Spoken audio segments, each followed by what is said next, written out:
آج کے زمانے میں یہ بات پورے زور سے کہی جاتی ہے کہ جب آپ نے راز بتا دیا تو پھر وہ راز نہیں رہا، اور واقعتاً آج ایسے ہی ہے، لیکن ماضی میں ایسا نہیں ہوتا تھا۔ اور آج بھی جو اللہ کے بندے ہیں، جو حقیقی فلاح اور کامرانی والے لوگ ہیں، وہ آج بھی ان چیزوں کی پاسداری کرتے ہیں۔ یہ امانت ہے، اس امانت کو ضائع نہیں کرتے۔ اسی طرح آپ جو کام کرنے جا رہے ہیں، جو آپ کا ذمہ لگایا گیا تاکہ مزدور 8 گھنٹے کی ڈیوٹی ہے تو وہ اس کے اندر کام چور بن جائے، تو وہ بھی امانت کے اندر خیانت کر رہا ہے۔ دفتری ذمہ داریاں ہیں تو وہ ان کو نہ نبھائیں، سارا دن سائلین باہر دھکے کھا رہے ہوتے ہیں اور اندر میٹنگز چل رہی ہوتی ہیں۔ آپ کو منصب دیا گیا تھا لوگوں کی ضرورتوں کو پورا کرنے کے لیے، آپ کی ذمہ داریوں میں یہ چیز شامل ہے کہ آنے والے لوگوں کی ضرورت کو پورا کریں، تو یہ امانت کے زمرے میں آتا ہے۔ منبر و محراب یہ بھی ایک ذمہ داری ہے، اس کے جو تقاضے ہیں اس کو نبھانا پڑے گا، اور اگر نہیں نبھاتے ہیں تو آپ اس امانت کو صحیح طرح ادا نہیں کر سکتے۔ تو اس سے صرف مالی امانات ہی مراد نہیں ہے، اس سے ہر وہ چیز جو اس زمرے میں ہو اس کو شمار کیا جائے گا۔ اور یہ بات اچھی طرح ذہن میں رکھی جائے کہ امانتیں سپرد ہی ان کو کرنی چاہیے کہ جو امانتوں کو ادا کرنے کی اہلیت رکھتے ہیں۔ ان لوگوں کو معاملات سپرد کر دیے جائیں جو ان معاملات کو نبھانے کی اہلیت ہی نہیں رکھتے، تو پھر نتیجہ کیا ہوگا کہ وہ نبھانا چاہیں گے بھی تو نہیں نبھا سکیں گے۔ ایک تو ہیں ہی نا اہل، اور پھر اوپر سے خائن بھی ہوں، کم چور بھی ہوں، تو پھر کیا نتیجہ نکلے گا؟ لیکن اگر خائن اور کم چور نہ ہو، نا اہل ہوں، ڈرائیونگ سیٹ کے اوپر آپ اس کو بٹھا دیں جو ڈرائیونگ دی جانتا ہے اور وہ بہت مخلص ہے، تہجد گزار ہے، شب زندہ دار ہے، تو اس کی شب زندہ داریاں، اس کی تہجد گزاریاں، اس کا صائم الدہر ہونا، اس کا قائم اللیل ہونا، کیا گاڑی کو کھڈے میں گرنے سے بچا لے گا؟ تو وہاں بٹھانا اس کو چاہیے جو کہ اس منصب کے تقاضوں کو پورا کرنے کی اہلیت رکھتا۔ جو اہلیت نہیں رکھتے ہیں ان کے ذمے آپ کوئی کام لگا دیں گے تو اس کا نتیجہ یہی ہوگا کہ وہ کام صحیح ہونے کی بجائے الٹا خراب ہوگا۔ اللہ کے محبوب علیہ السلام نے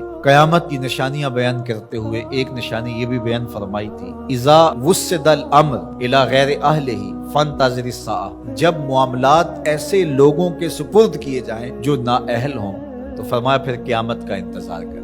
اس لیے ہمیں اپنی زندگی پر بہت زیادہ غور کرنا ہوگا، جو میرے ذمے کام ہے میں اس کو نبھاؤں اور اس کو دل و جان سے نبھاؤں۔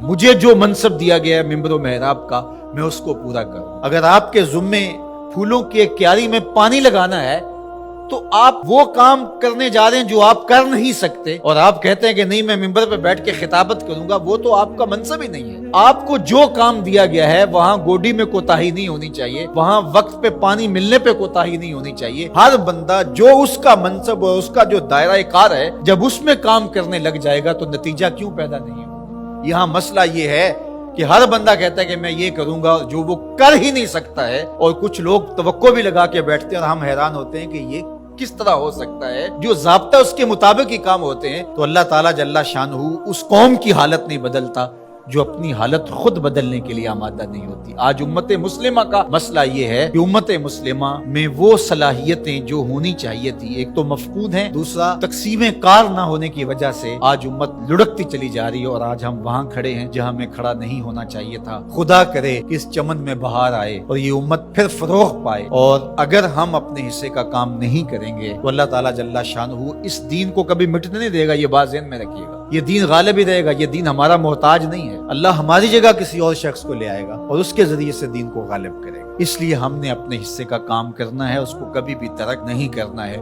تو بات امانت کی چلی، تو امانت صرف مال کی نہیں ہوتی۔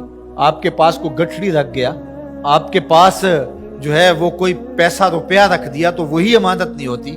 آپ کی صلاحیتیں بھی امانت ہیں، اور آپ کا منصب بھی امانت ہے۔ آپ پر جو لوگوں نے توقع کی، ٹرسٹ کیا، وہ بھی امانت ہے۔ اور آپ سے کسی نے گفتگو کی، گھر کی بات شیئر کی، آپ کو پیر سمجھ کے، مرشد سمجھ کے، بڑا سمجھ کے، محلے کا بڑا سمجھ کے، تو وہ بھی امانت ہے۔